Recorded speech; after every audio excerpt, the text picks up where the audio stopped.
There's something happening here. What it is ain't exactly clear. There's a man with a gun over there. He's telling me I got to beware. Think it's time we stop, children. What's that sound? Everybody look what's going down.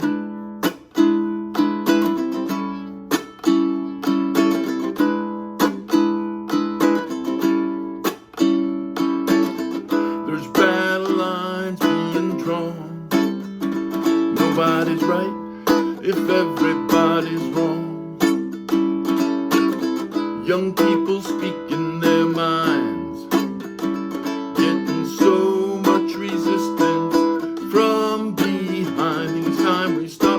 Hey, what's that sound? Everybody look what's going down.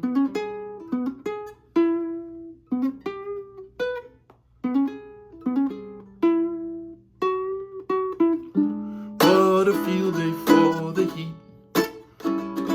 1,000 people in the street, singing songs and the carryin signs. Mostly say hooray for our side. I think it's time we stop. Hey, what's that sound? Everybody look what's going down.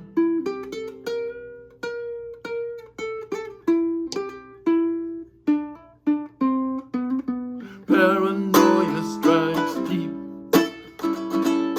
into your life, it will creep. It starts when you're always afraid. Step out of line, the man come and take you away. Think it's time we stop. Hey, what's that sound? Everybody look what's going round. You better stop. Hey, what's that sound? Everybody look what's going down and stop. What's that sound? Everybody look what's going down and stop. Hey, what's that sound? Everybody look what's going down. Okay, that was For What It's Worth, the classic protest song from 1967 from Buffalo, Springfield. And I played that song straight off the chord charts of the Morristown Uke Jam. So check out that video link, download the free ukulele song sheet, and you can play along with For What It's Worth. And if you're going to be in Morristown, New Jersey on the first Wednesday of every month, come on out and join us at the Morristown Uke Jam. You'll love it. Okay, so again, that was For What It's Worth from Buffalo, Springfield, a band that only lasted a couple years. Buffalo, Springfield wasn't around too long, but boy, they left a legacy. Members of Buffalo, Springfield included Stephen Stills, who happened to write that one, For What It's Worth. You know what he went on to. Neil Young was in Buffalo, Springfield. Jim Messina was a member for a while. He went on to be in Loggins and Messina, so he had great success there. And Richie Furay, who went on to found Poco. So Buffalo Springfield left a rich legacy, even though they only lasted for a couple of years. So anyway, now that we've played through For What It's Worth, I'm going to go through the chords that are in this song. There aren't too many. I think there's only 5 chords in the song. I'll talk about the strum pattern that I used in this. We'll briefly talk about that little, if you know the recorded version, the intro has what's called harmonics on guitar, which I tried to mimic here with, if you know harmonics, you touch a string like that. It's a little tougher on ukulele, so I didn't do that. I just hit the note. I went, but I'll show you where those notes are. And also, there's 2 little instrumental passages. I tried to duplicate what Stephen Stills did on the recorded version. I didn't bother having those charted on the Morristown Uke Jam song sheet, but I'll go through slowly for anyone who's interested in trying to do those little instrumentals, and they'll sound course, they'll sound better if you have a second uke doing the rhythm while you were doing it. I had to stop, of course, and just do those little solos. But anyway, let's start with the chords. The first chord in this song is an E7th. 1, 2, 0, 2. 1, 2, 0, 2. The second chord, simple one, an A7th, one finger right there, 0, 1, 1, 0, 1, 0, 0. Right? If you know A, that's an A. To make an A7th, you just lift off this finger, and all you're left with is that. That's an A7th. The third chord that appears here is a D. 2, 2, 2, 0. The fourth chord, which I mentioned briefly before, we talked about A7th. There is also just a regular old A.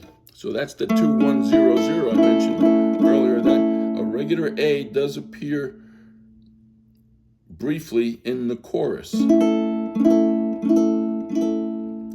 And another chord that appears briefly in the chorus is C.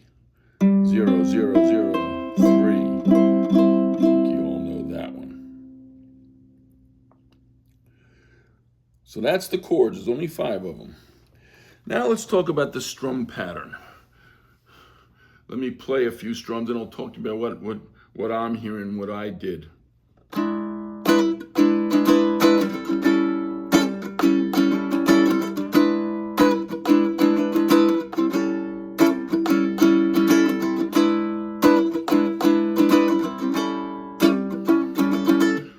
What I'm hearing, when I try to analyze my own strum pattern, what I'm hearing is a 1, 2, 1, 2, 3, 4, 5.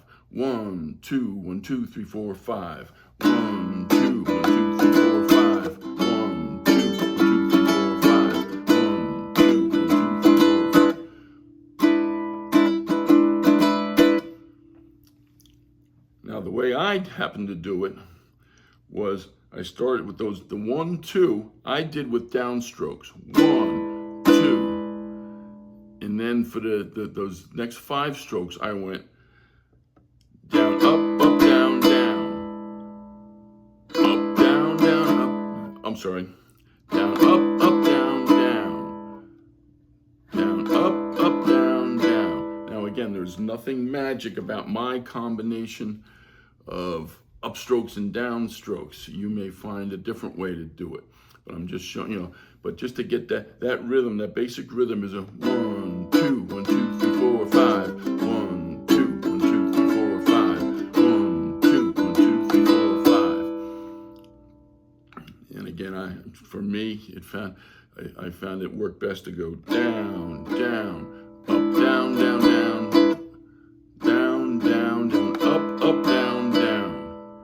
Down, down, down, up, up, down, down. That worked for me. But again, don't get hung up on where I did the ups and the downs. Find what works for you to get that rhythm. There's something happening here. What it is ain't exactly clear. So that's the strum pattern throughout the verses. When you get to the chorus, it's pretty much, I think it's time we stop. Hey, what that sound? Everybody look what's going down. Stop. Hey, what that sound? Everybody look what's going down. So a little different, but again, to keeping that same tempo of the song as the chorus. So that's the strum patterns. Let me show you again on the recorded version of this song. The beginning is dominated by guitar harmonics, but on a ukulele, it's better just to hit the note and go. That's the 12th fret of the 2nd string, and then 14th fret way up here on the 1st string.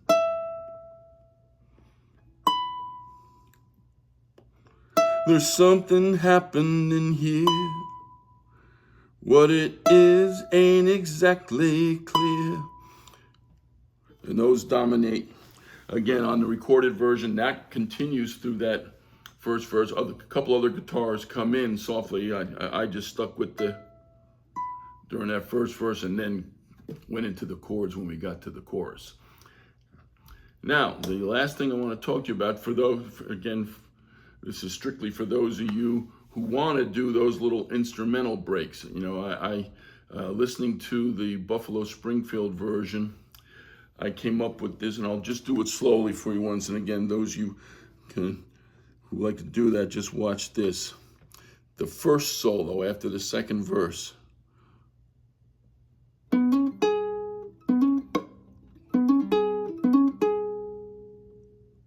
Starts like that. Fourth, and by the way, you may notice this is a low G uke. I like to have that low note. You know, if you use a high G uke for this, it's going to sound a little different. It'll be okay, but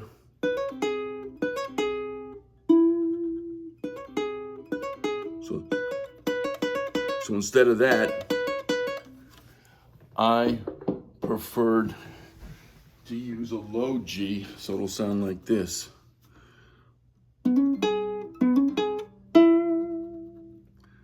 So here it is again.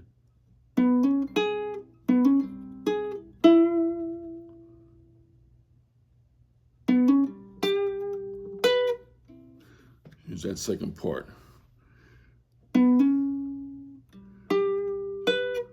So you go all the way up to the 7th fret on these two strings. So here it is again.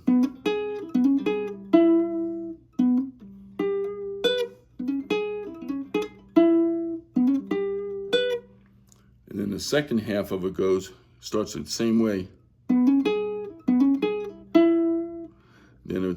Then I put my finger on the 3rd string, hit it, bend it, back.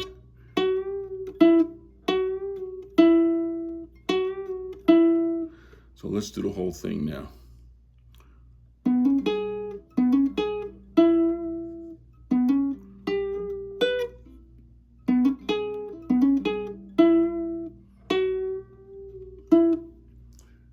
See that little bend at the end?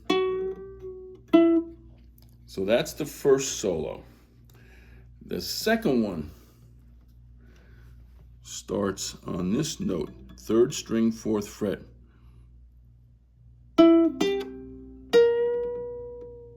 Another bend here, watch this. Let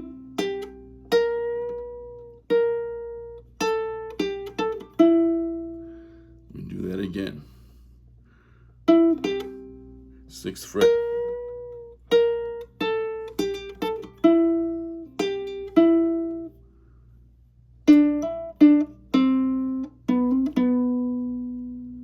One more time.